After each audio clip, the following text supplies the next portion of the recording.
Shit 90 Shows Taught Me. Shit 90 Shows Taught Me was not filmed before a live studio audience. Are you ready to slay another day? So are we. Welcome back to Shit 90 Shows Taught Me. I'm Jess Sterling here with my co-host, Sarah Humphrey. Sarah, how are you?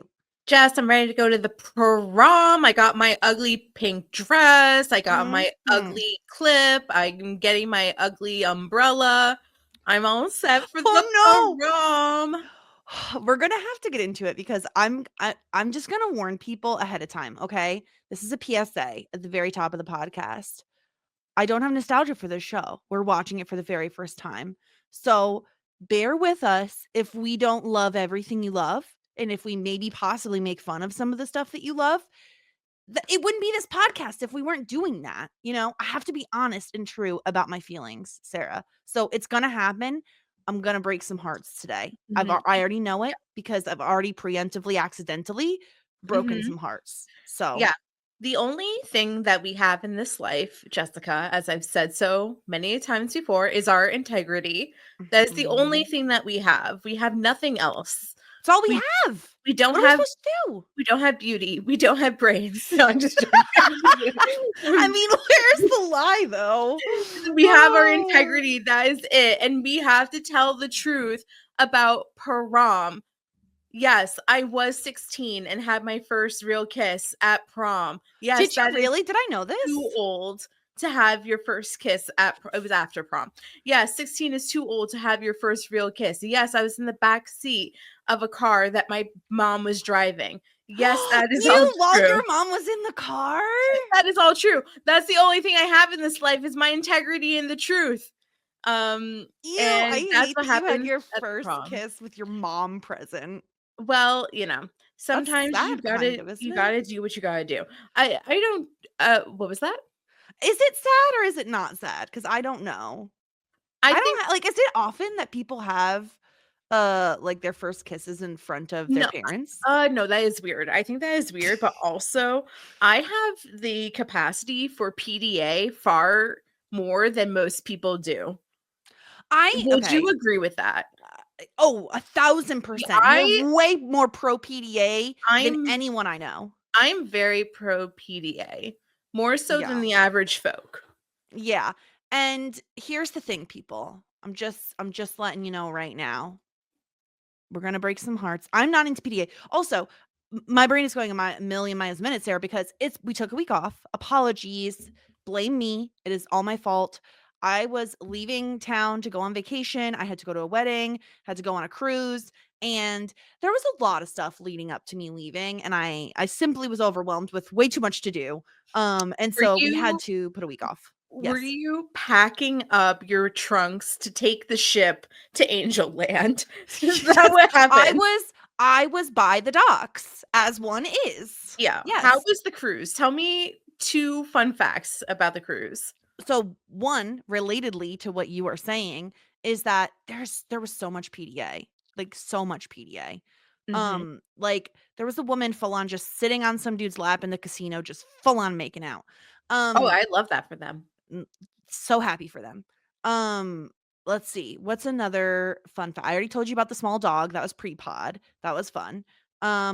What else interesting? I mean, nothing about Aruba, nothing. I didn't go to Aruba, so I don't have any fun facts about Aruba. You fucking bitch. You literally told me that you went to Aruba. I literally never told you. Where did you go? Where did you go? I went to Nassau in the Bahamas. And then I went to Coco Cay, which is like Royal Caribbean's own island. It's like basically just a beach. Yeah. The beach. Yeah. Did you enjoy it? Yeah, it was fine. It was good. I was sick the first day a little bit. I don't know why, because reasons. I don't know. Travel, who knows? My body's weird and it hates me. But let me tell you a fun fact. I was never more okay, they have karaoke nights on cruises, okay? And I love to go to a karaoke night. I don't even need to be performing. I generally don't. I just like to sit and I sing with the people, and I'm a woo girl, Sarah. I don't know if you know this about me. I do know. I will pump you up, okay? If back in my day, back in my heyday of going to like a bar or something, I would go into the girls' room and give every girl I saw a compliment. You know, I just feel like you got to boost those people up. Sometimes they need it. And when you're on stage and you're singing, I don't even care if you're good. If you are like passionate about what you're doing and you are like zesty, I will woo you. I'm a woo girl, okay? Now, I was very upset because karaoke was only an hour long. And the thing is a lot of people sign up. And so sometimes they don't get to every single person, right? Yeah. Yeah. Now, me and the people we were with, we went on the cruise for a wedding. So it was a lot of my husband's family. We're all just sitting around, we're watching. We see these two cowboys walk in, okay? Like full cowboys. Like they have cowboy boots, they have cowboy hats, they're wearing jeans. They sign up. And I was very excited. I was like, what song are they going to sing? Yes, you have a question. Were they hot? Kind of too far away for me to tell. Okay. One was bald.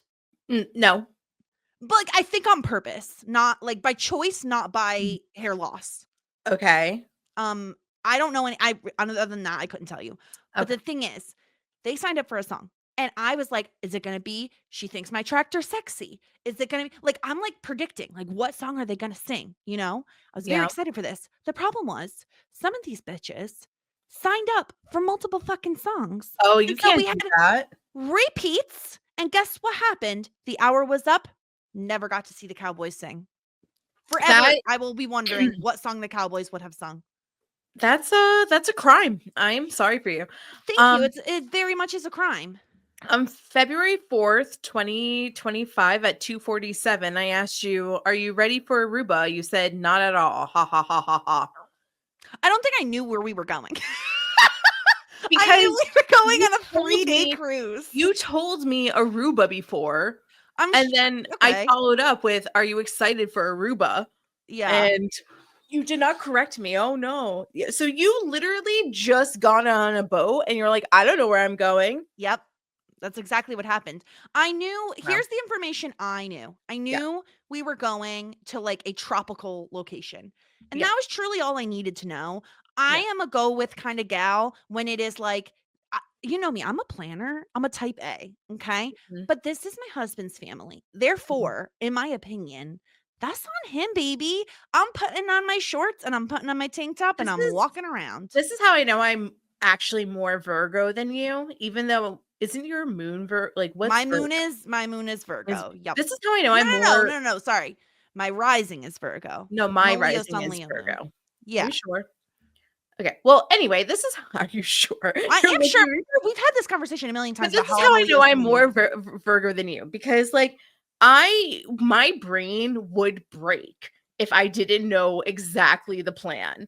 Like I would not be able to handle it. And the fact that my husband's family are not planners kills me. Absolutely kills me. It murders me. So yeah. You know what's funny is I literally didn't think about a single thing I would be doing during this vacation up until it, because, and here's where the fun comes in. Here's where the trickery comes in. Okay. I was so fucking anxious about leaving that I couldn't handle even thinking about what I would be doing. It was like one step at a time. Like, I don't know if it's an ADHD thing where I was like, I can't focus on that right now. I need to focus on just leaving the house. Oh my God, you have to. I'm glad that you got away from those boys, because you gotta do it. You gotta do it. So get away from them. Yeah, that's where we were. That's what was happening. Yeah. That's why we weren't here last week. Yeah. But it's time to talk about prom. And I'm going to give you one more warning, everyone, okay? If I hurt your feelings, I truly am sorry. There are just some things. This was in the 90s, all right? And as 2025 girlies, we got to call shit out. Okay. Sarah, it's Prom, season 3, episode 20. What do we want to talk about first? Let me throw out the topics that we have. I know exactly what I want to talk about. Oh, beautiful. I want to talk about Cordelia, Miss Tax Evasion Queen. Miss Tax Evasion Queen Cordelia. Her dad is a tax evader. I will say tax evasion is probably my favorite white collar crime, because I didn't know you had a favorite. How many? Because honestly, it's the most relatable. Right, because of that time that you like forgot to pay your taxes or whatever? Well, no, I did not forget to pay my taxes. I can't remember exactly what happened, but Well, there the was a issue is situation that with you and your taxes. there is usually not a year that I don't have an issue with my taxes, and Every it's year, yeah. because the system is made to fail. So maybe Mr. Cordelia, what is Cordelia's last name? Chase? Cordelia Chase. Does that sound right? Maybe Mr. Chase was just on TurboTax and he kind of messed up a little. He said, okay, I'm inputting my W-2. However, I might be taking advantage of my deductions. And maybe he deducted like $500,000 or more. That's an oopsie. And it's because it's made to make you fail. Uncle Sam is a scam artist. Here's the thing. If you put a space between S and A and Sam and put a C in there, it's scam. Uncle Scam. Whoa. Taxes are bullshit. I say, fuck it, throw it all the tea in the ocean. And I will say it is a common mistake. It's very common to mess up your taxes. So I am empathetic towards Mr. Tax Evasion Chase. Here's the thing though. I agree with you in terms of if you're a poor or even like a middle class, okay? If you're at those levels, 100% agree. It's all bullshit. It's all made to make you feel dumb and confuse you. If you are Fancy Pants Richie Richardson, you got people for that. He has an accountant. Okay. Business manager. Tell me this. You cover this show called Schitt's Creek. I do. Didn't Mr. Moira, didn't he mess up on his taxes because of his Johnny, business managers? It was his like financial person that basically took all his money essentially. Whoopsie, a little H&R Block whoopsie, you know? Like H&R Block whoopsie. That's what happens. Well, the real crime though, real crime that we need to talk about, Sarah, is the fact that now Cordelia has no money and she's officially a poor. She's officially a poor. And so the only reason she has gotten this job at the dress shop is so that she can afford to buy a prom dress. But poor Cordelia, because Xander catches her when he goes in to like poke fun at her, and because they constantly back and forth, snipe. So he goes in to be like poke, finds out she works there and that she's like trying to buy this dress. But unfortunately, I don't know how expensive this dress was, Sarah, that it was going to take like multiple shifts to afford it. That seems unreasonable. Are you sure? Because this is definitely like, the dress is probably like $1,000 or more. $1,000 for a prom dress? I paid like around that. Actually, I think I paid less than that for my wedding dress. Yeah, but that is way more important than a prom dress. This is California. And also, people like, I don't know if people would spend like $1,000, but people definitely spent like $500, $800 on a prom dress. And she's probably getting paid minimum wage. Of course, she's going to have to work her ass off to afford this dress. And rightfully so. The dress was beautiful. But can't wait to talk about it. We'll talk about, I'm just going to let everyone know, we're going to talk about all the looks in the prom section of the podcast. Mm-hmm. I do have visuals.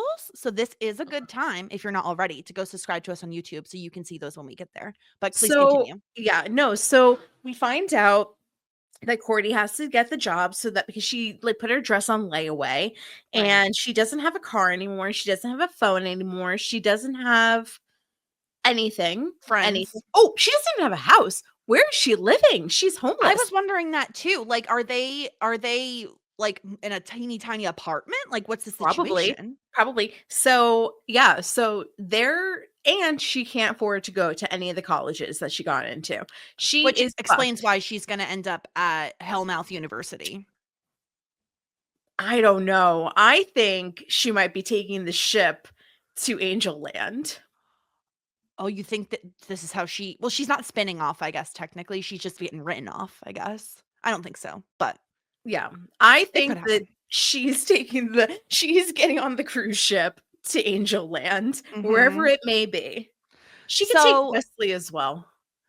Right. Oh yeah, we're gonna have to talk about that. We'll talk about that during the prom section because I want to talk about her and Xander and what happens between them this episode, where like Xander keeps her secret, right? Like he has ample opportunity to spill the secret of Cordelia has a job, she's a poor now. Not only does he not do that, but he buys her dress for her and compliments her on it when they're at the prom. And when Wesley was like, "Why are you hanging out with Xander?" He's like, he puts up an excuse. I think Xander actually might be MVP this episode.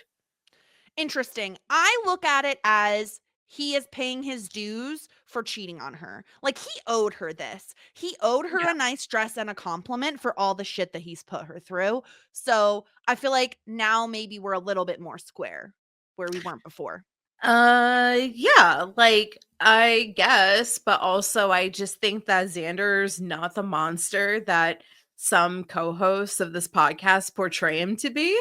I think that He as has I've his been saying, moments. I've been and this is saying a good for moment. 3 seasons, he's a teenage boy. What do we expect? And they're monsters. Like They teenage are- boys are truly monsters. They are hellhounds for There sure. are. Yeah. They are hellhounds So- for sure. I think that Yeah. he was, I mean, like, he was really good to Cordy this episode. I'm really, really happy that she was able to get the dress that she wanted. And I like that he didn't like throw it in her face like he Same, normally same. would. And I think that that really does bode well for Xander, how Xander feels about what he did and how he feels like he wants to, you know, make it up to her in a way. He will never make it up to her. He hurt her so bad. He messed up so badly, but at Mhm. least she was able to have the night that she always envisioned with his help, which is really Yeah. nice. It's very nice. Now, I have a question because, and we'll get into the Wesley and Cordy of it all, but do we see anything in the future of like a Cordy, Xander, Wesley triangle situation? A little bit of this happening? No, I really think that Xander is not into Cordelia. I think that there were probably more clues that he still has feelings for Willow in this episode more so than Cordelia. I think that he's over her. I just think that he feels bad that he did this, and he feels bad for Cordelia that like her life is not going the way that she thought it would.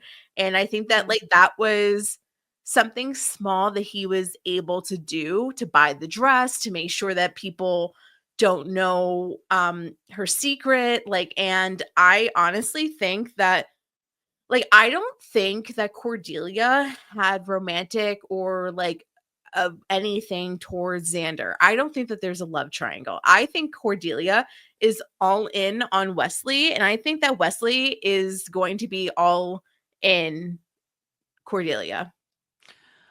I don't disagree about the Cordy and Xander aspect, but I think that there is some lingering stuff there from Xander, and I'm not necessarily saying like to the point where he wants to necessarily date her, but like even I think it was the episode before this when he says like, "Oh my god, all those guys looking at my Cordy." Like he feels some sort of ownership over her still, and I think the reason he doesn't say anything about the dress thing isn't necessarily because he has feelings for her, but it's because it's almost like punching down at that point. Like when she had money and clout over him, it was like he was punching up, like he's the underdog and she's this like popular, beautiful, like well-off person who's also incredibly intelligent. So now that she doesn't have the money and she seemingly isn't as popular as she once was, it feels bad. Like it feels wrong for him to be like outing her and making fun of her. So I don't know that there's any. I have a feeling we are on season 3 of 7. I have a feeling that we are not ending this series without more Cordy and Xander as a couple. I just think that they're gonna bounce back to each other at some point.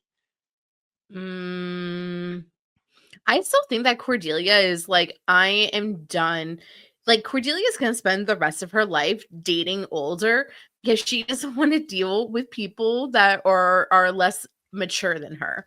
I can't see her going back to Xander ever, ever, ever.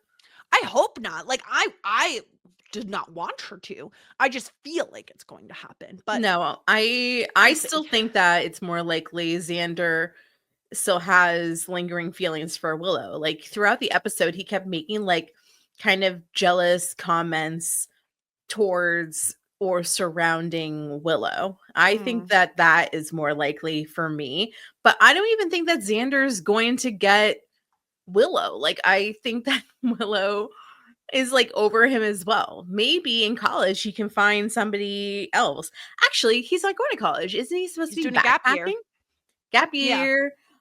Yeah, but I really thought the Cordelia stuff was interesting. I'm really happy that she got to have a magical prom experience. We'll get to that later, but yeah, I thought that this was really interesting and I'm glad that she got the dress that she wanted to. I also like with the mystery of the week was very proud of her that she like kind of figured out what was going on like Yeah. 10 steps before everybody else, and because it's like that typical, she's not blonde, but it's that typical like legally blonde shit, like people don't take her seriously because of her reputation or how people perceive her, but like she was like, yeah guys, like the monster went after somebody that has had good formal taste. wear. Yeah. And Yeah. then like 10 minutes later, Giles like repeated the same thing back to her. And she was like, that is literally what I just said. You guys are catching up now. I thought that was really good. A good moments for Cordelia this episode all around, but maybe even better for Xander, who had like some really funny moments and also some good like character growth in my opinion. I think the stuff with Cordelia definitely is a step in the right direction of character growth for sure. But let's stay on and talk about the demon dog, the monster of the week, if you will. It's like I kind of felt like it was unnecessary. Like I feel like maybe they felt they had to have some sort of monster of the week. I would have been perfectly fine if all we had was the drama of the prom and what's going on with Bangel, and also like we still have the Ascension coming up. Like there's still a lot going on. We didn't necessarily need the whole demon dog storyline, but it's whatever, right? Like this guy Tucker, he's raising hellhounds. Everyone thinks he only has one, which like you said, Cordelia figures out that it's basically being trained to attack people in formal wear because he's going to release them on prom night. Luckily, Buffy is a queen and an icon, and she says, absolutely not. Everyone else will go to prom. Everyone will have a great night. I will handle this myself.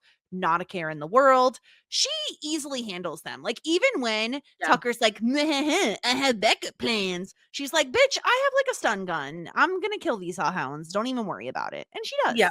Yeah. I mean, this man, he did this because he basically got rejected, but he fucking asked Harmony. Harmony's a bitch. Like, you're not going to go to the meanest, most popular girl in school and then get rejected and be like, yeah, I hate everybody. I'm going to ruin everybody's prom.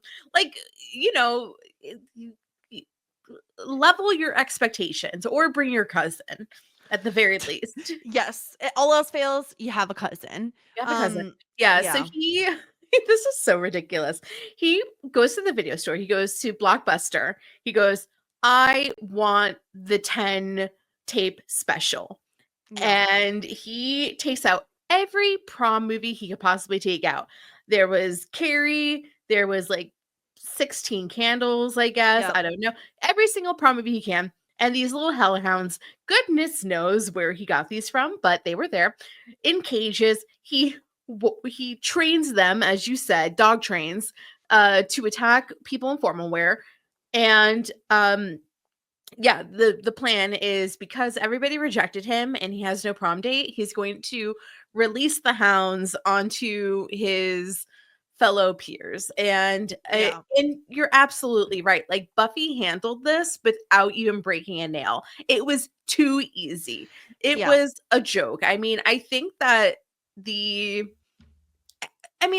this is kind of the issue like that we have, because yes, you and I would be so fed if it was just drama surrounding the prom and the Bangel breakup. We would be so good, but we're not watching Dawson's Creek. We're not watching Boy Meets World. Like Or this, Felicity, yeah. everything has to have a supernatural element.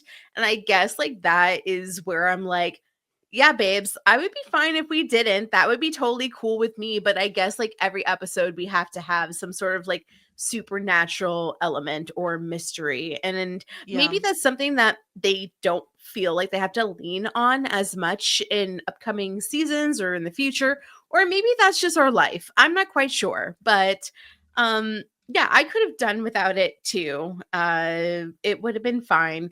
I did like the gag where they were like watching the tape and Cordelia is like, zoom in. I see it happen. Enhance. Yeah, I see it happen all the time on TV.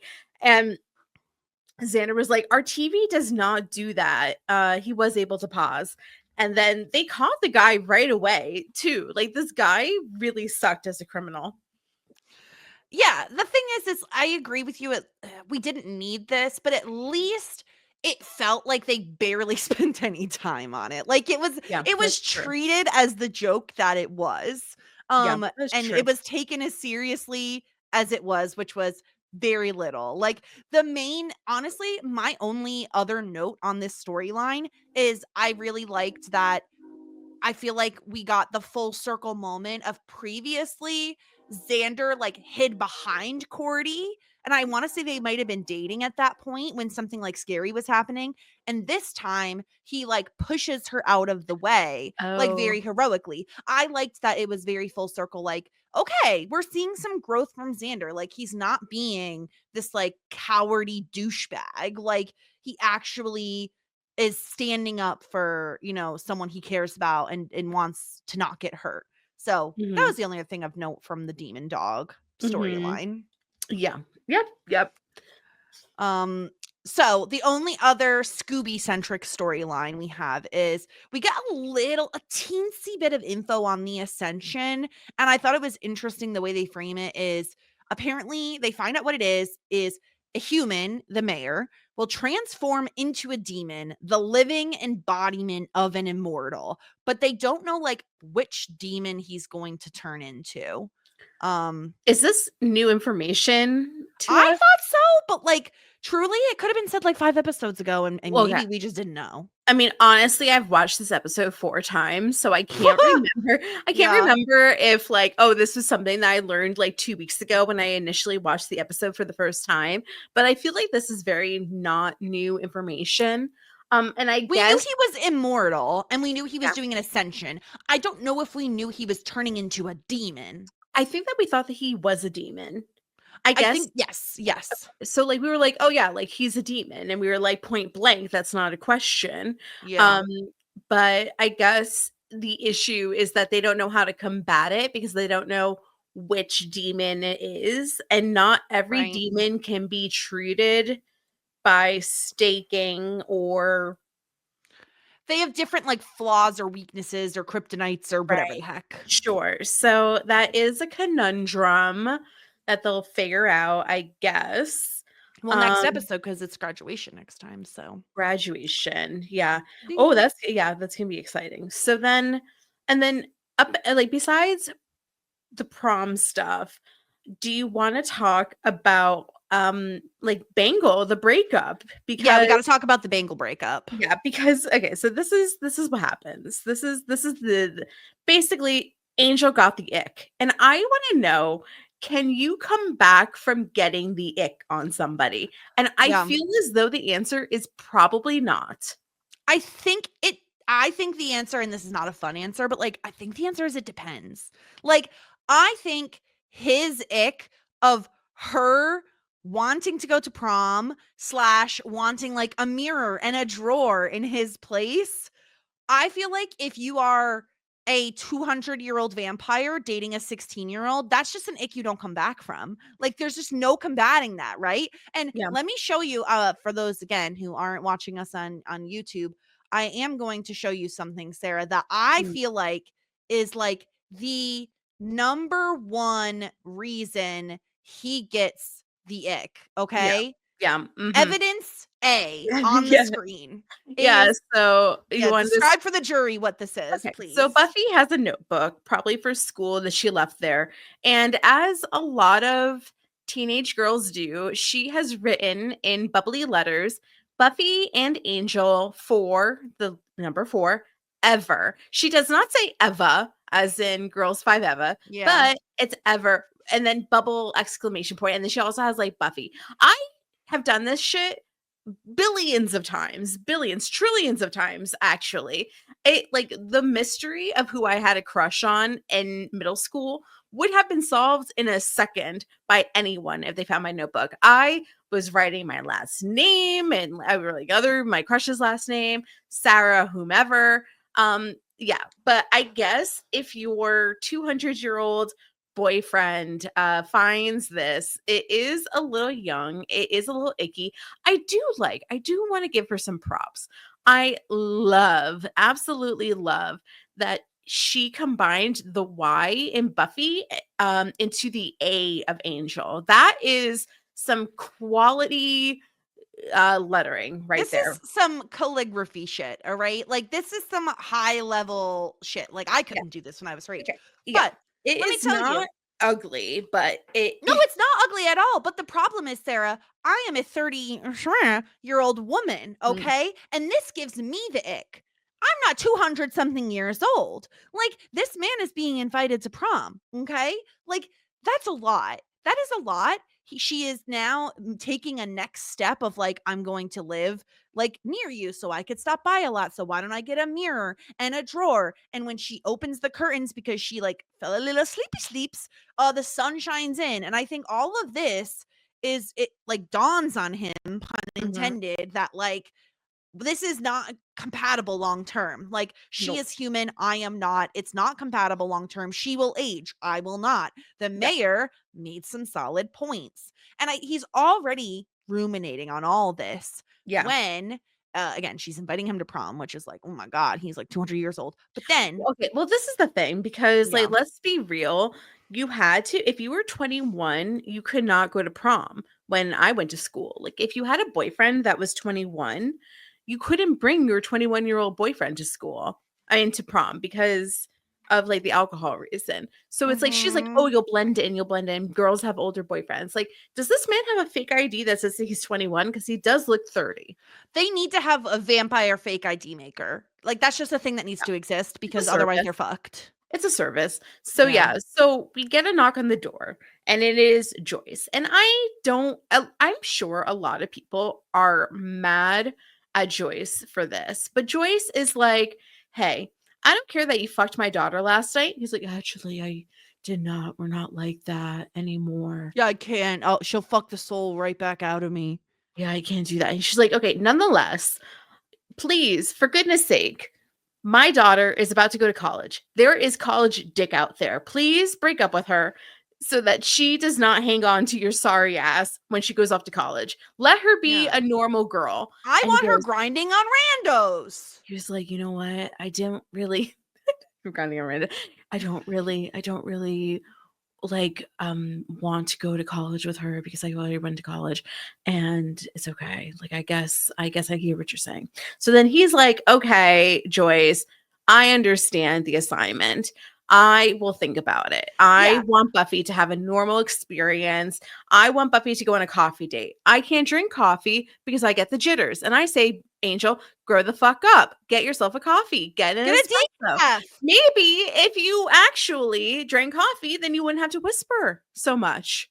People that hate on coffee, I know there are people in the world that don't drink coffee. Okay. I'm understanding of that. But also, like, be an adult and just drink some coffee. Like, don't tell me it tastes bad. You got to start out light and sweet, and then you just eventually lower it down. Anyway, that's besides the point.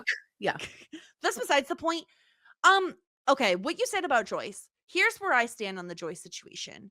I feel like, yes, I feel like she is overstepping her bounds big time. Like, this is just a big time no-no. You don't go to your child's like partner and say, break up with my child. You just don't do that. Like, if you want to sit down and have a serious conversation with your kid about it, that's one thing.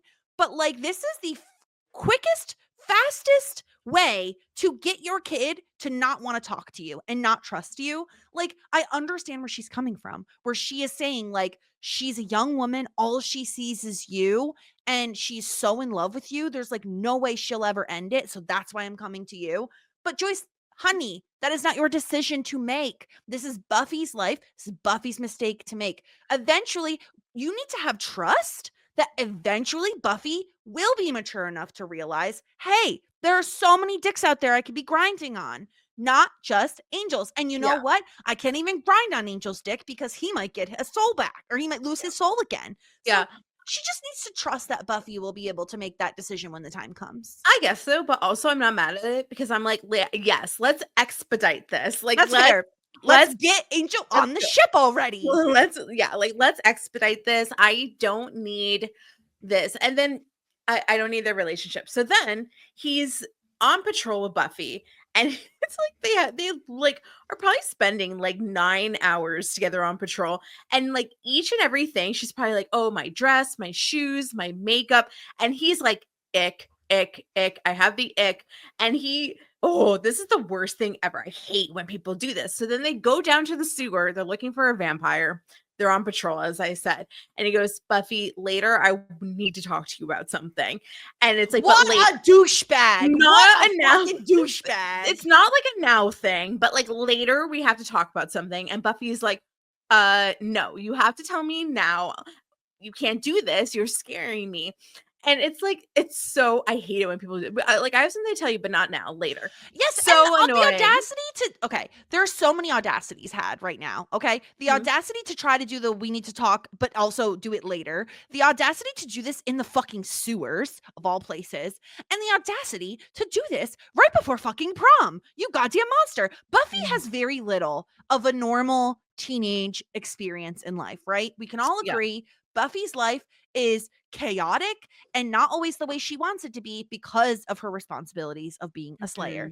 And the one thing she wants, like we talked about with Cordelia, is a great prom experience. That's what she wants. She wants to be a normal teenage girl for 5 fucking seconds, for one fucking night, Angel. All right? Can you just fucking, you're 200 years old. You haven't figured out patience yet? Just fucking wait. One extra night. Like, here's the thing, Sarah. We talked about this in the past.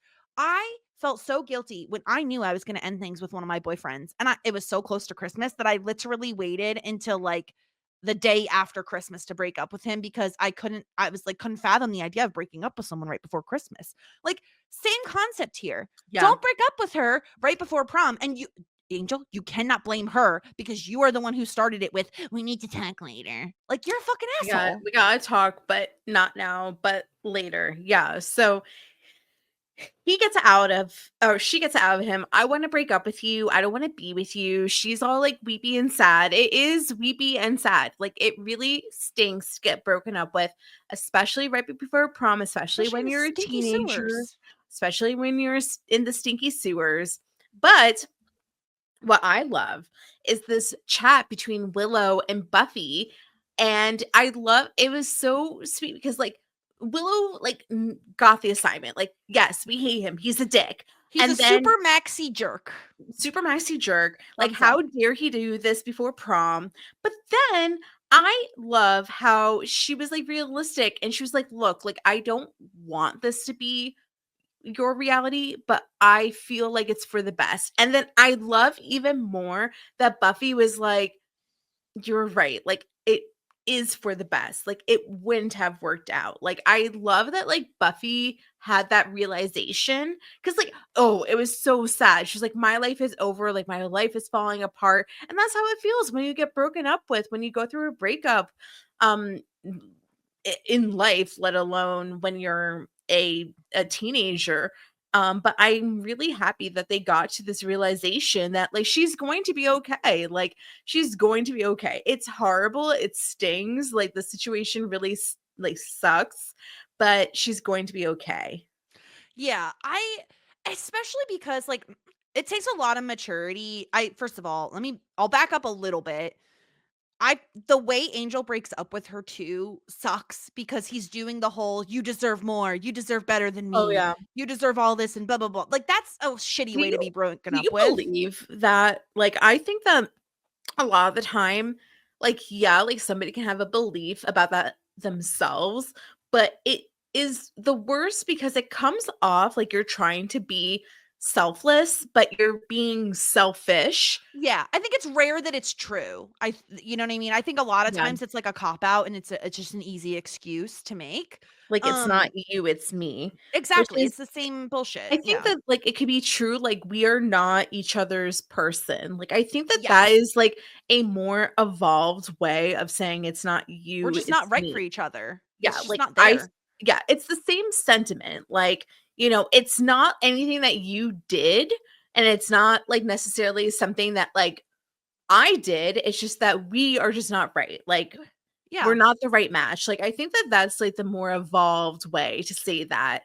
I do too. I think it's just rare that we hear it, but I agree with you that I think Willow is being an extremely good friend, a solid friend, because the first thing you do is you shit talk them and you Yes. say, "What a dick. What a fucking dick. What an asshole." Yeah, And you read the then room, yeah. you have to read the room. But then to follow it up with, but there are some solid points being made, and I do think you're better off, I think is totally solid. And for Buffy to have the maturity, the emotional maturity to see it right away, like it Mhm, hasn't been that long. Usually it takes, I feel like, a long time to get to that place. If you're, especially if you're the one who's broken up with, it takes mhm. you a long time to get to the place of like, yeah, you were kind of right. Like I had this experience with the ex that I was literally just talking about, but it was, like, months later we had a conversation where he was like, "You were right. Like, you were right to end Mhm. it. Like, we were Yeah, no longer, like, compatible." yeah. And it's just it usually doesn't happen instantly. So, good on Buffy. And again, I'm gonna give a point in the con column to Angel because when she runs into him when she's dealing with the whole hellhound thing at the Yeah. butcher, and he has the audacity to say that he misses her, that is, like, so Oh, unfair, Sarah. It's so unfair of him to say oh, that to her. oh my gosh, like, literally breakup 101. Like, if your ex within the first month doesn't come to you and say that they miss you after they broke up with you, then, like, are they even a man? Like, that is literally that is so typical. Or like, yeah, or like, "I miss you in my life," or like, "I miss talking to I think about you." you. Yeah, I think about you Yeah, sometimes. Or I thought about you the other day. Fuck off. yeah, We are done. So you have no right to say any of those things to me. It only is going to hurt her more. I yeah, know you think that you're like being kind, but you're just making it harder. yeah. And it's like, that's why it's like if you break up with someone because they're an asshole, it's like easier because you're like, you can think of them as like they were always just an asshole, you know? Yeah. Like what Well, he's doing is yeah. just mean. Yeah. Okay, number 1, did we know that he got blood from, like, the normal like, the local butcher?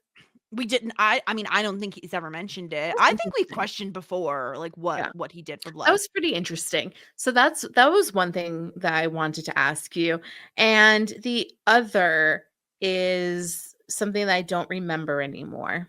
Okay. Well, let me know if it comes back to you because I wanna move on to the way Giles comforts Buffy through this whole thing. I love that he, like, when he finds out, he, like, offers ice cream. Like, he's like, what is it that they suggest?" "Oh, yeah, ice cream." Like, he's like, "That's comforting, right?" Like, he's so sweet. Like, Yeah. he knows too that it's, like, for the best, but I feel like the way in which he's doing the right thing by like, trying to comfort her with, like, what is it that teenage girls like? Okay, ice cream, you know? It's very Mhm. sweet. Yeah, it is sweet. Like, I think that their relationship has evolved so organically over the last couple seasons that Mhm. it's just very hard not to love their Yeah. relationship, and, um, yeah, it's really sweet, and I like him trying to I mean, he was so funny this episode between, like, his sarcasm when it had to do with, like, what he's gonna wear to the prom and, like, what he says to Wesley later on, like, So funny. Giles was just, like, magnificent this episode. Um, he's so good. He's so good, and yeah, like, I love how he's just there for Buffy. Um, And I also like that he like let the kids have a day off. Like, of course, Buffy had to deal with the Hellhounds, but like once Buffy was like, no, like they deserve to have like a good day. Um, I like that he was like, yeah, okay, like Because sure. he trusts her to make that decision. Like Yeah, at which this is point in nice. their relationship, he trusts that she can handle the demon dog thing on her own. Yeah. Go back to season 1. I don't think the trust is there yet, but they Mm, have built up that much of a rapport and a yeah. trust between them, between Watcher and Slayer. I love it. Yeah. I love their relationship so much, and I'm very intrigued to see how that will change next season when she's no longer in high school. Like, Yeah. is he gonna be a library at the college? Like, Oh, is it gonna be like Boy Meets 1,000%. World, you know? Oh my god, 1,000%. Yeah, or So he's gonna funny. be like, I don't know, A in the professor or dorm room something. down the hall or Oh something. my 1,000. god. He's coming to Sunnydale University without a doubt. Yeah. UC Um, Sunnydale, I think it is. I think so, yeah. Okay. Let's talk about Prom. So, as we talk about the people, we'll talk about their outfits. And first up, we have to talk about Anya, the demon Anya, Oh, she's back. inviting Xander to prom. This was so funny. It really was because I think that like we don't actually know what Anya's true form is, or if we do, I don't remember. Well, she But is like a demon, she's but a demon, but like she literally like transformed herself into a teenage girl and she's stuck in that body. So it's like she doesn't know why. I love the line. I don't know why I want to go to this dance, but it's the most important thing to me right now. So she really wants to go to the dance, to go to prom, and like she finds all of the teenage boys insufferable except Xander, who she says is less like douchey than all the other teenage boys, which like you would probably argue against. But uh, Xander has her date, so he begrudgingly agrees to go to the prom with her. So they are to the prom. Xander looks great. We have the pictures up. He just a standard tux, a white boutonniere flower. I think that Xander looks very dapper this episode. What do you I think? agree. I mean, like, I don't mean to be rude about like men's outfits, but like, I feel like a tux is a tux is a tux. Like, there's not a ton to Mhm. say about it. The boutonniere is Sure. nice. He looks nice. Like, yes, Yeah. he looks dressed up and he looks nice.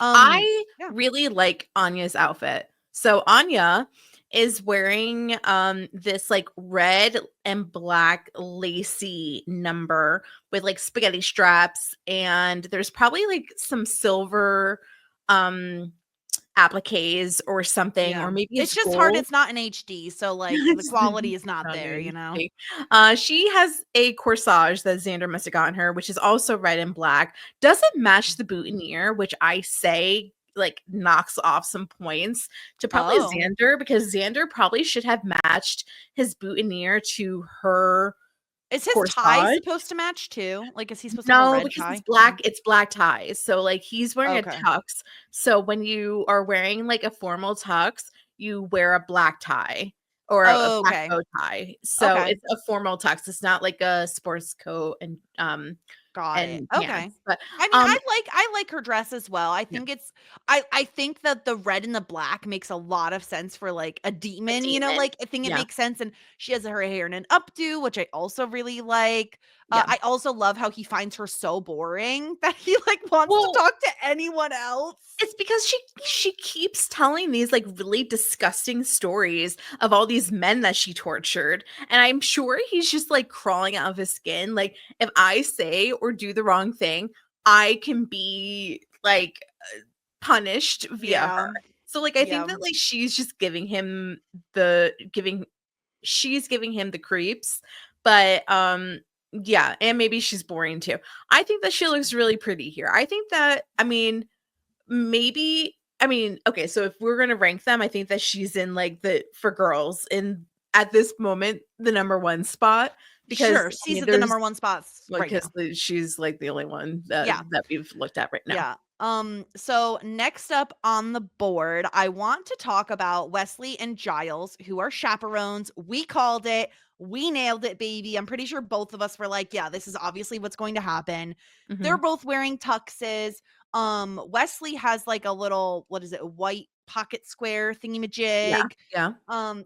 They look handsome. I think they both look great. Wesley has gel in his hair, classic. If you told me that these two were clones, I would fully buy into it. Because they have the same glasses and everything. Yeah, I swear to goodness, I feel like that is a clone. I don't know if I've been watching too much Severance or what, but that man is a clone of Giles, 1,000%. Yeah.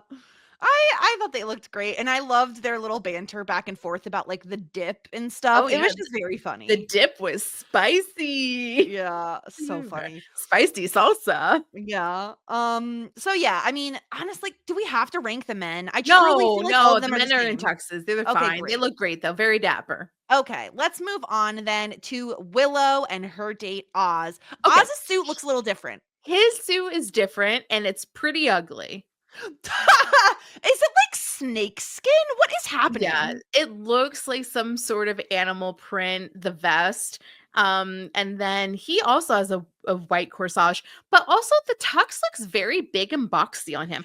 It's like 2 sizes too big. I'm not feeling it. I feel like he could look better. The vest almost matches Willow, but not quite.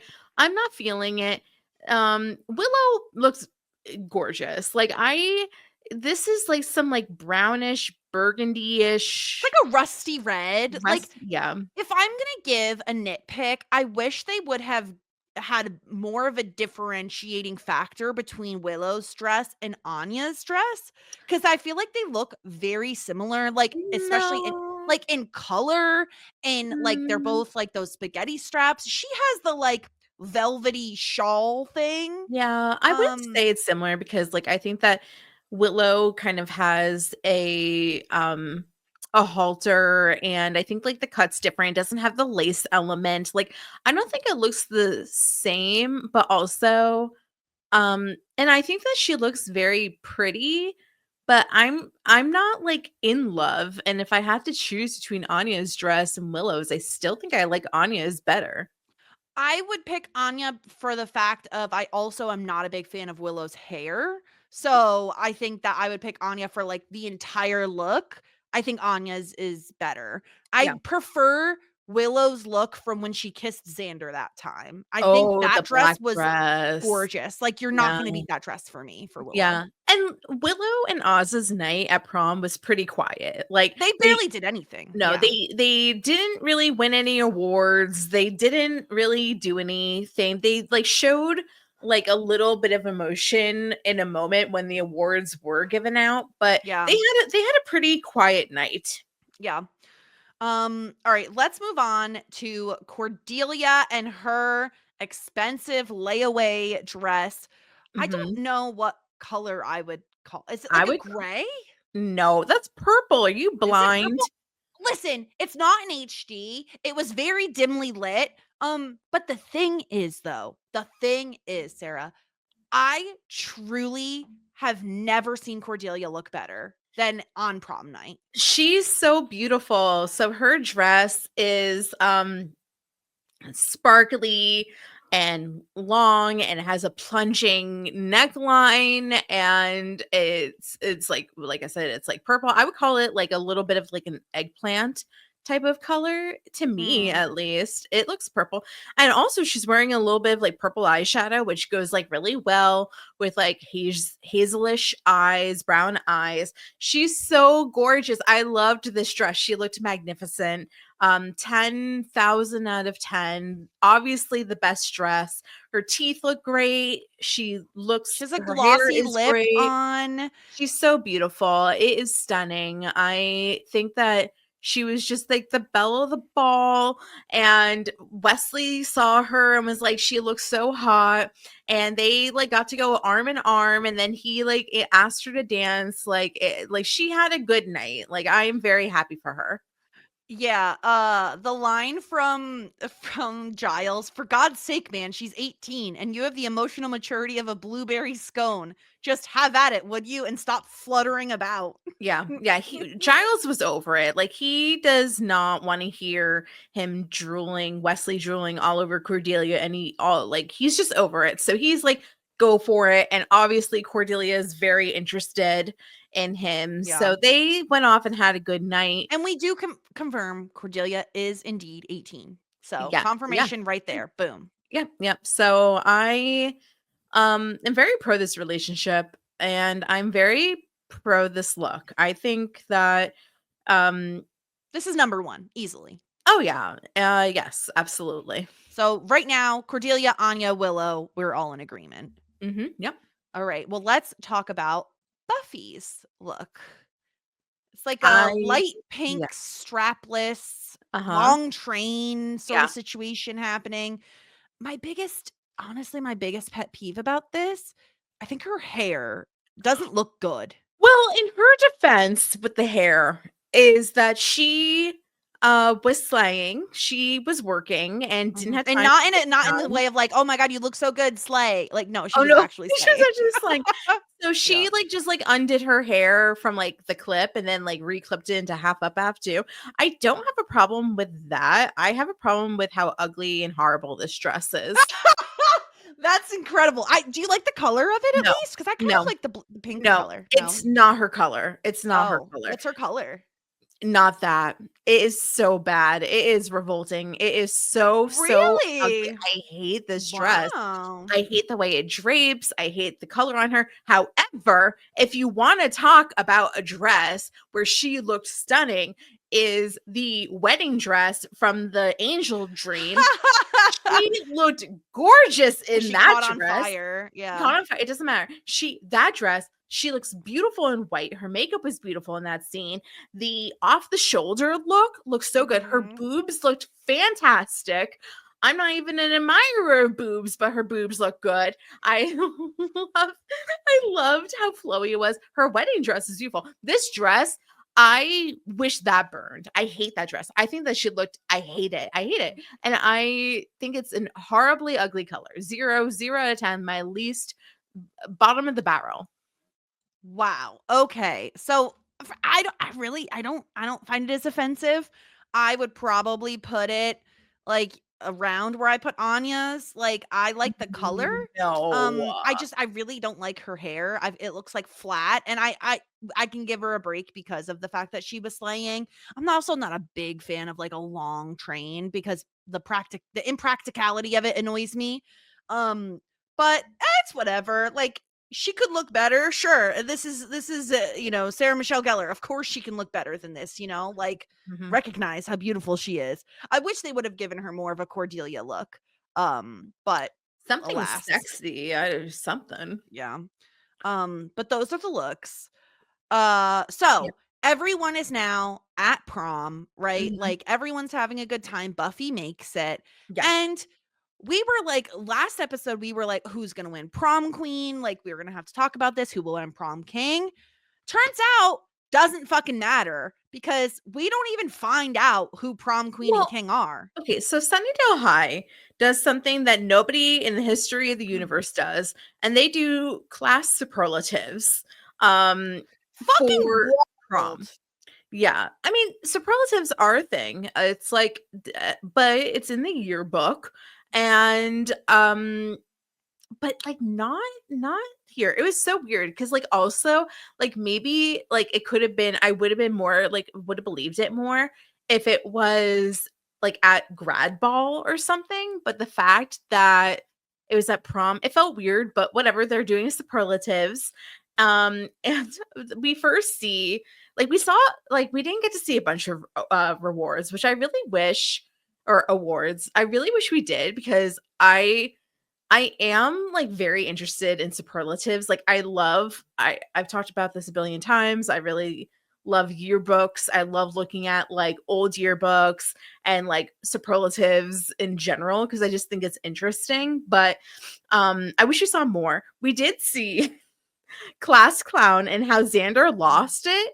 And I thought that was really, really funny and very relatable as somebody that like really desperately wanted to get a superlative, just anything. And I didn't get it. And it was like, that person got it? Are you kidding me? He's not even Yeah. funny. I thought that was like a really hilarious moment. Yeah, I mean, it was strange having superlatives read out at prom, but like it did lend itself to the Xander joke, which was pretty good. But then we get a new superlative, right? So Buffy is like off hanging by herself, whatever, getting a cookie, whatever, punch time. Then we get Jonathan, and he says, we got a new category. So I'm going to read through what it is that they say, and we will Mhm. talk about it. And this is your last warning that I'm probably going to upset you in a matter of minutes, people. Okay. So they say, this is actually a new category. The first time ever. I guess there were a lot of write-in ballots, and the prom committee asked me to read this. We're not good friends. Most of us never found the time to get to know you, but that doesn't mean we haven't noticed you. Okay, We can we don't just talk stop down for one Yes. second? It is insane that Jonathan started off this whole speech of we're not good friends and we barely know you. Like it was absolutely, I'm like, wait a minute, where is this going? We're not good Yeah. friends. If you told me to my face, we're not good friends and I barely know you, I would drown myself in the punch bowl. I was like, this is my special speech. You and would this have is where stopped you're listening going? after those 2 lines. Yeah, I'll Yeah. be like, what the fuck are you saying to me? We're not good friends. Hey, why don't you try to make good friends with me? Okay, anyway, go on. Okay. But that doesn't mean we haven't noticed you. We don't talk about it much, but it's no secret that Sunnydale High isn't really like other high schools. A lot of weird stuff happens here. But whenever there was a problem or something creepy happened, you seem to show up and stop it. Most of the people here have been saved by you or helped by you at one time or another. We're proud to say that the class of 99 has the lowest mortality rate of any graduating class in Sunnydale history. Everyone claps. Yeah, I really like that. And also going back to when he was like, yeah, it's not like other high schools. I love how the randos, the peanut gallery was like, hi people. And Yeah, what vampires and demon dogs. it was like, and Snyder. I Yeah, thought that was Snyder very was the best line. That yeah, was I great. thought that that was very funny too. Okay, go on. And we know at least part of that is because of you. So the senior class offers its thanks and gives you this. It's from all of us, and it has written here, Buffy Summers, class protector. Okay. Now let's stop down. Yes. I thought that this was the sweetest thing. And I think that there are so many times where people do not get acknowledgement or validation, whether in the workplace or your day to day life. And for her peers to be like, we see you, we recognize you, we might have not been best friends, but you made a difference in our community. I thought that that was incredibly sweet. I thought it was so nice. And then just like to see like Buffy look at Giles and then Giles look at Buffy and be like, wow, like we're actually getting the acknowledgement that we, it's so nice. It's so nice to get acknowledged and to be seen. So I thought that that was extremely endearing. And before we get to the next part, like comment on that. Okay, yes. I noticed the speech more on my second watch for reasons we'll get into in a second, but I thought it was kind. Like it's also nice like in a meta way to get recognition from the students that like yes, we notice the crazy shit that goes on here. Like we're not oblivious to everything going on Yeah. cuz like sometimes that's kind of how it seems. Sometimes they just like go about their business like nothing weird is happening. Well, Like them also addressing the because mortality rate is hilarious. yeah, also because and well, we've joked about that for like 3 seasons straight that no teenager survives this town. Yeah. But like also it's like this is what they know. Like they've grown up like this. Like this is like normal to them because they don't Yeah. know it another way. Yeah. So I do like the speech. I think it is like very kind. I feel like you're right. It starts off very poorly. But maybe that is kind of the charm of it is that it doesn't feel like it feels like it's written by a high schooler. It doesn't feel Yeah. like it's written by an adult. It's also nice that like Jonathan, who has been here since season 1, Yeah. and like, in many ways, like we just learned his freaking name. Like it's just like, but he's been a constant. So for him to be the one to like get the lines and like be the one, and he just had that like nice moment with Buffy And not he too gets long to be ago. on stage announcing this. I don't know how they Oh, picked him to do it. Well, he was part of the prom committee, he said, and it seemed like okay. I think that like everybody that was like part of the prom committee got to like present an award, is at least how I interpreted it. But nonetheless, so everybody else got trophies of some sort. We saw the guy that got class clown got a trophy, but Buffy got a special gift. Yeah, I'm going to bring it to on screen for people who are watching the video. Now, here is my description of what this is. Yeah. It is a children's umbrella that is a 4-year-old's craft project. It is very tacky. It looks like they went to the dollar store, grabbed some tinsel, slapped that shit on an umbrella, and called it a day. And it has like this teeny tiny little metal plaque right above the handle. And like, it says the thing. Buffy Summers Class Protector. It's fucking ugly. Like, it's fucking hideous. And I was so distracted by the hideousness of the umbrella that I missed so much of the speech because I was so hyper-fixated on it. Like, why can't she get a trophy? What is she doing with a children's umbrella? How do you even like, okay, at least trophy you put up on a shelf or something. The fuck do you do with this? Like, you hang it up somewhere upside down on the hook? What do you do with this? Okay, so number one, apparently this was a write-in award, a write-in ballot, and so they didn't have anything. Yeah, they did not have any extra trophies, so they had to come up with something. Why they came up with an umbrella, like, yes, you can say, hey, like, she's a protector, this is an umbrella, an umbrella's purpose is to protect from the elements, so it is symbolic.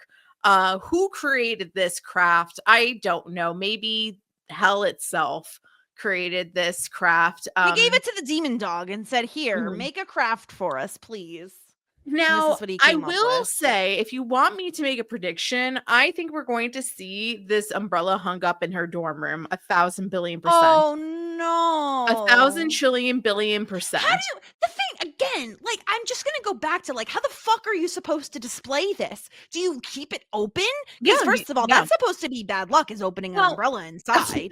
I mean, like, everything is bad luck in Sunnydale. So that's what I'm saying. Maybe it's reverse bad luck. But then also, if you hook it on the hook, then where it says Buffy Summers Class Protector, it'll be upside down. I can see it's coming. It's going to be hung up on like the corner of the room. It's going to come from the ceiling. No. I know it. Like, I know it to be true. We're going to see this forever. I hate this thing. It's pretty ugly, but the sentiment is so sweet.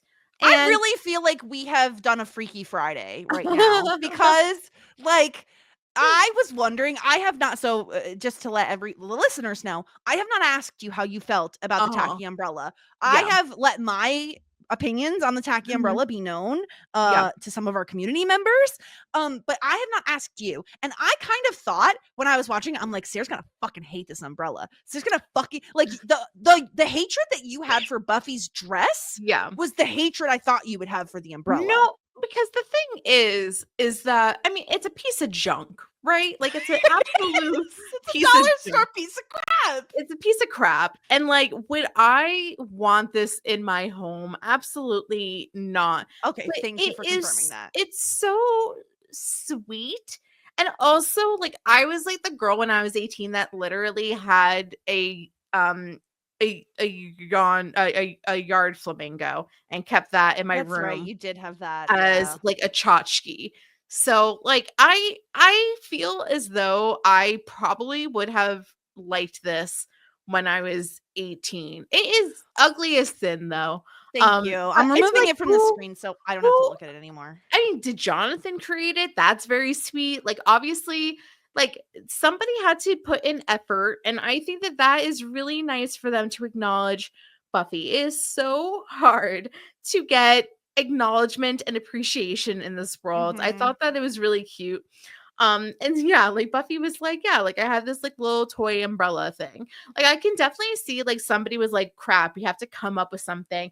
And then somebody goes to the Dollar General and finds like the umbrella and just like got a bunch of shit from the dollar store. That's what it is. I mean, like, sure, I would rather a trophy, maybe even a medal. Like, fuck, give me a Chick-fil-A gift card. I don't know. Yeah, even But like a certificate. Like, I'd rather yeah. have a fucking certificate because you can frame it. Oh, The yeah. fuck am I doing with this umbrella? Like, here's the thing. I broke hearts when I said this, and I truly apologize because I What? So really what didn't did think this was a controversial opinion. well, what did the people say? They So wanted you here's to the feedback. like the aesthetic of the umbrella?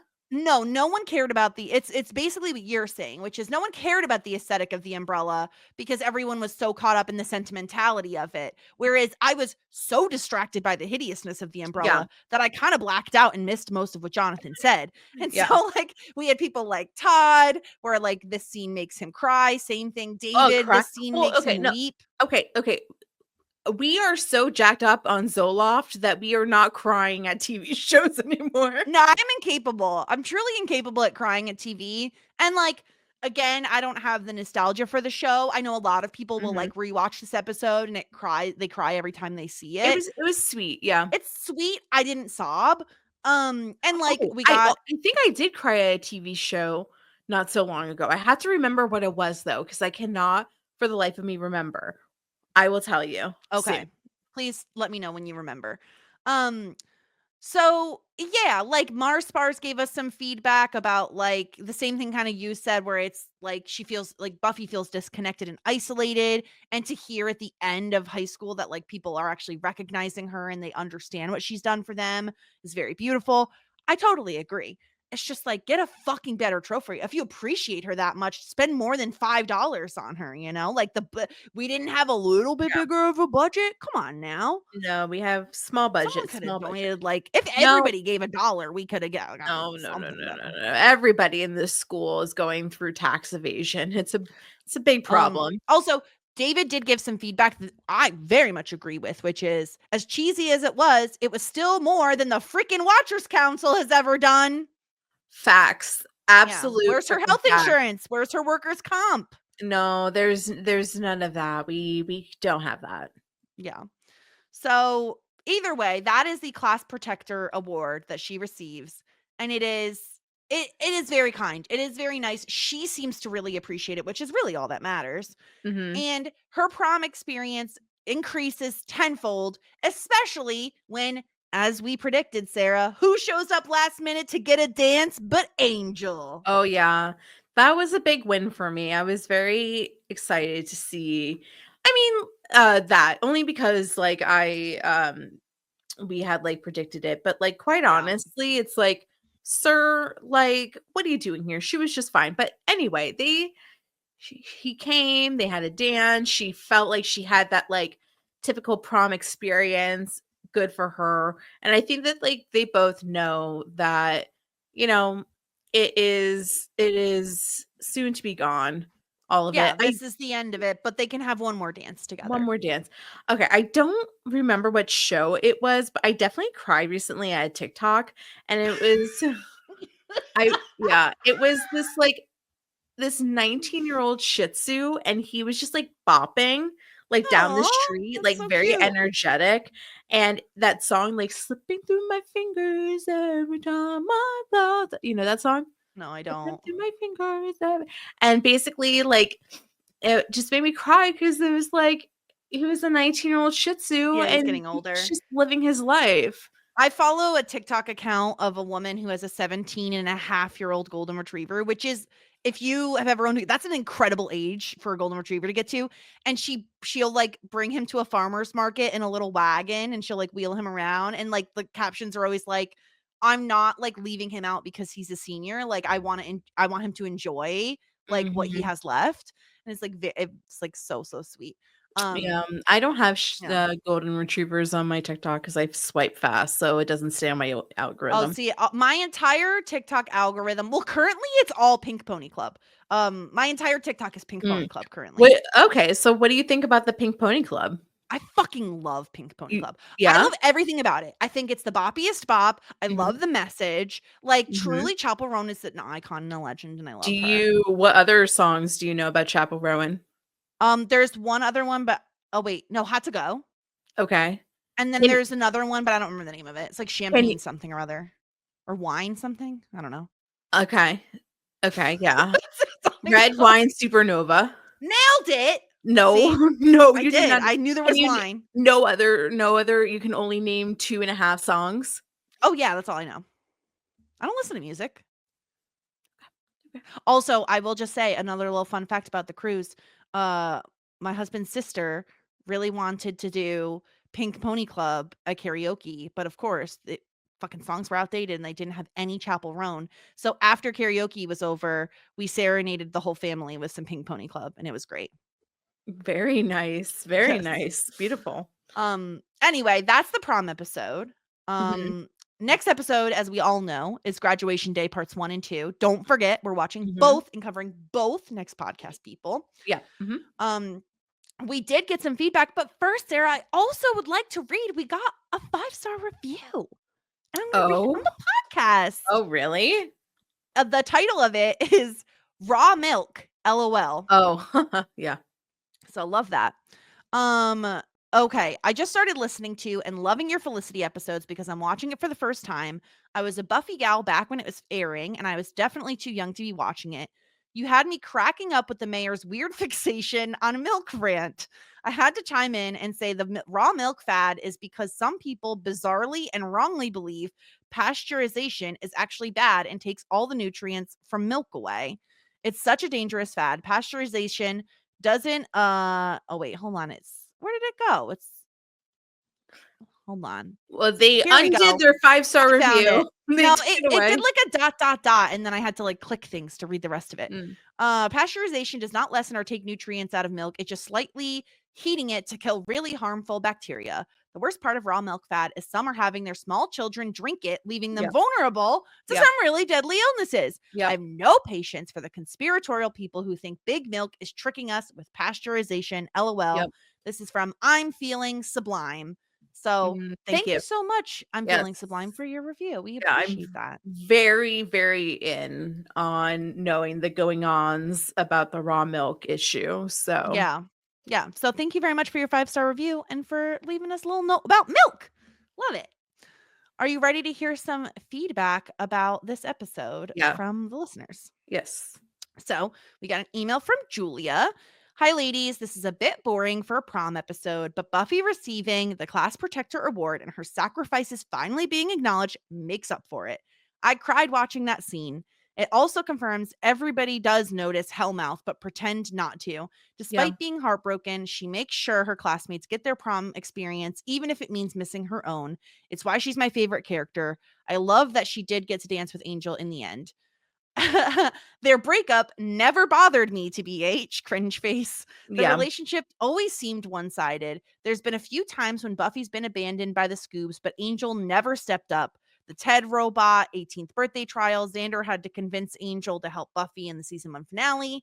Also, Anya is way too good for Xander. He should be thrilled she asked him to prom. Yeah. That is hysterical. I'm with Jess on the Wesley Cordelia relationship. Wesley's age is never confirmed. Most fans believe he's 25 to 30, given college plus Watcher training. The ick factor doesn't translate properly on screen because charisma was 28 or 29 here, but adult men going for barely legal 18-year-olds is never a good thing in my book, and I don't like the show making light of it. I also don't think Cordelia is as mature as she thinks. She was in love with Xander a few episodes back. LOL. Which is fair. Yeah. Facts. Yep. I do agree with you and Julia that like it's hard because Charisma Carpenter doesn't look like an 18-year-old. Like it doesn't look like as much of an age gap because the actors are the ages that the characters are. Talking about age gaps, I was fine suspending my disbelief with Bangel until the reveal that 200-year plus Angel fell in love at first sight with a 14 or 15-year-old Buffy while stalking outside her school and peering through her window watching her crying. Such an unnecessary detail and so creepy. I think like that's what it is, right? Like we are, and like I think it let me finish a sentence. I think like that is what aids me being like whatever with Wesley and Cordelia. Not that two wrongs make a right, but it's like we're here trying to be fed that like a 200-year-old and an 18-year-old are okay to be together. And this is also something that like we grew up with as kids. Like Bella and Edward. Like, we were totally okay with Edward being X amount years old and Bella, like, it's just something that, like, I feel like Even we when were they weren't vampires. exposed in media. Yeah. Like, look And at Pretty Little also, Liars, like Ezria, you know? yeah, that's the other thing. Like, I mean, like, Ezra, like, like, Ezria was like the ship back in the day. So, like, I think that it's just something, and maybe it's just like seeing that dynamic in media, especially the shows that we've covered. Like, how many times have we talked about like teacher student relationships on this podcast? The limit does not exist. Every single show that we've covered has this.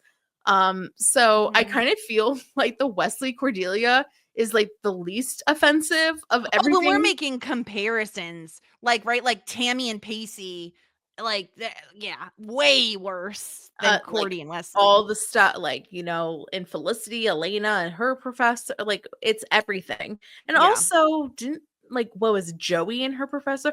A billion. The limit does not exist. So many. Yeah. So I guess we're just like a little numb to it all. But I don't know. Like, sometimes love is love in very particular instances, not in every instance. Julia finishes, loved Sarah's insights on the Willow and Oz relationship a few episodes ago.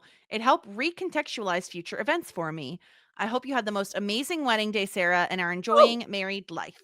Yes, married life is very good. Adam and I are very happy. We just celebrated our 2-month anniversary not too long ago. Time really does fly by. And yeah, married life is pretty chill. Incredible. Yeah. Well, we also got an email from Linda. Hey, ladies, it's prom time in Sunnydale, so grab your McPlasma's order to go. Finish paying for your prom dresses. Don't play cool in the gang too loudly, and have a nice time. I don't know any of those references. Is that a thing? McPlasma, it's like Mickey D's. But what's a plasma? Blood. Like blood. Oh, okay, now I get it. Yeah. First off, my boy. Yes, sorry. She's just being too witty for you. Too witty for me. Do you have, like, how quick do you have access to your prom photo?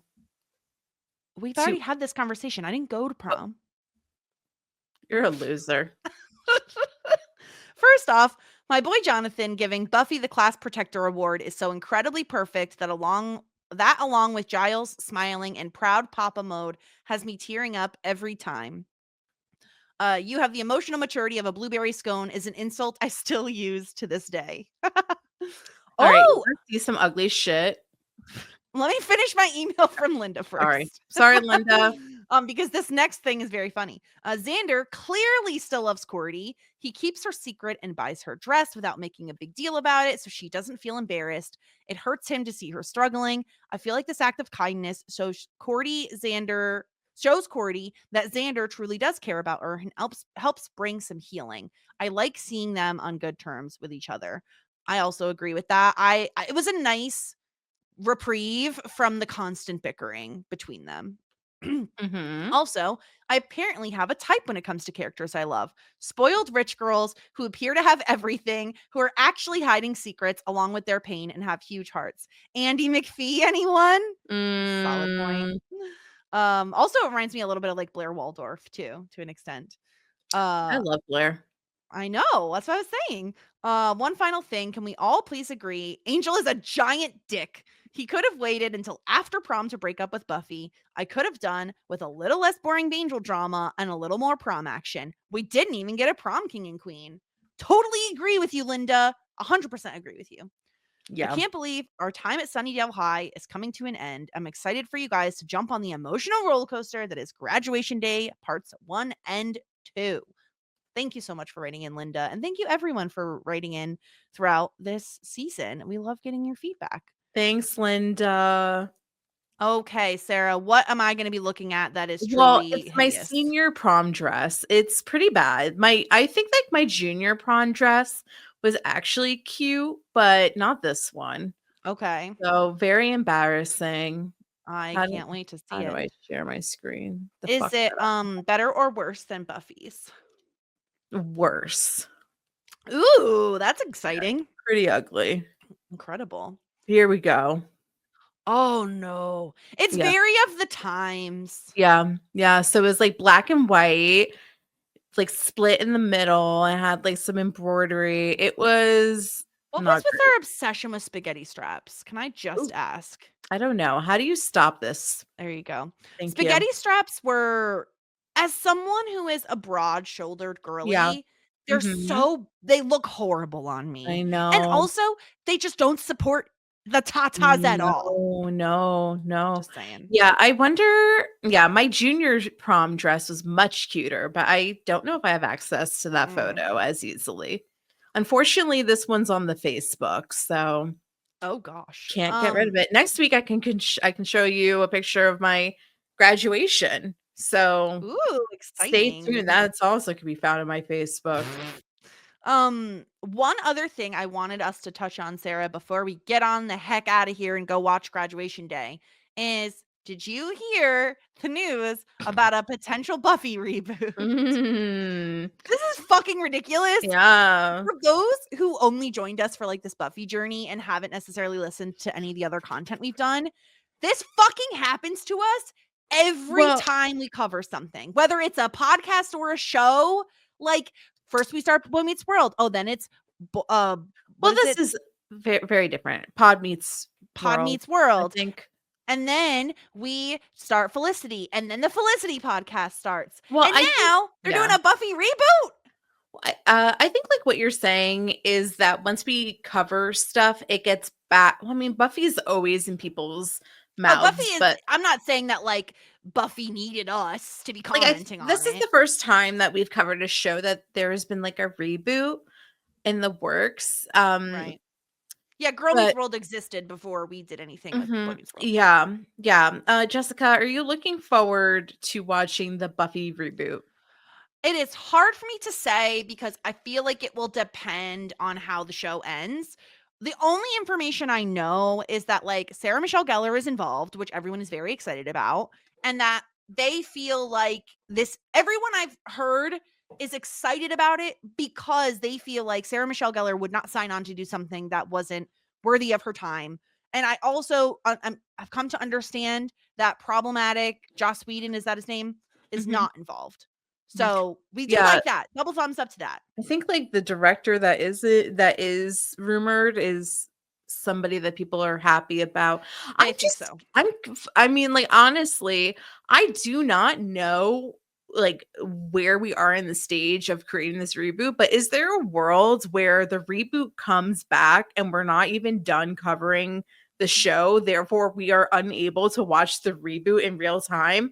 Because I think that So realization is probably factual. I would say it could be close. It could be because, just a little peek behind the curtain for the listeners, currently at our current pace of one episode a week and doing season wrap ups and all that stuff, we are slated to finish covering the show in December of 2026. Now, I I'm probably believe gonna be dead by then. I believe they're just in talks with the Buffy reboot. Like, there's no script written, there's nothing shot. If those were the cases, I would say that, like, yikes, like, we're probably gonna not be able to, like, watch it. But, like, I think it'll probably either be tight or it will be fine and we'll be able to watch it by the time that it actually comes out. Are we That's my going to guess. be covering Buffy the Vampire Slayer until we are grandmothers? I'm not making that promise. I'm not making any promises to anything because guess what, folks? 2025 ain't in the 90s. So we don't necessarily have to do anything. We'll just see where we land. I'll probably end up watching it, especially if I'm enjoying Buffy the entire way through. But do we have to cover it? No. We're under no obligation to do anything. That's it. Yeah. Yeah. So that's our episode of Buffy. That was the prom. I had a great time talking about it. I really liked the episode. I thought it was a really solid one. A little less time spent on Demon Dog and the Bangel drama, and I would have been a little happier. But Yeah, I like like the the Bangel Bangel drama drama. was inevitable, right? Like, Yeah. yeah. But next week, graduation day, parts 1 and 2. Make sure to send in your feedback. We want to hear from you. I feel like people really like the season finale, so I want to hear everyone's thoughts. shit90spod@gmail.com, shit90spod.com if you want to send us in a little voicemail. Or you could find us on all the social medias at shit90spod. And yeah, Sarah, anything else? Did you No. remember what you wanted to say earlier? I doubt it. No. Okay. Well, No. you know where you can find us, everyone. So we'll be back next week for the finale of season 3. Until then, here endeth the lesson. Just ask. Shit 90 shows taught me. Shit 90 Shows Taught Me was not filmed before a live studio audience.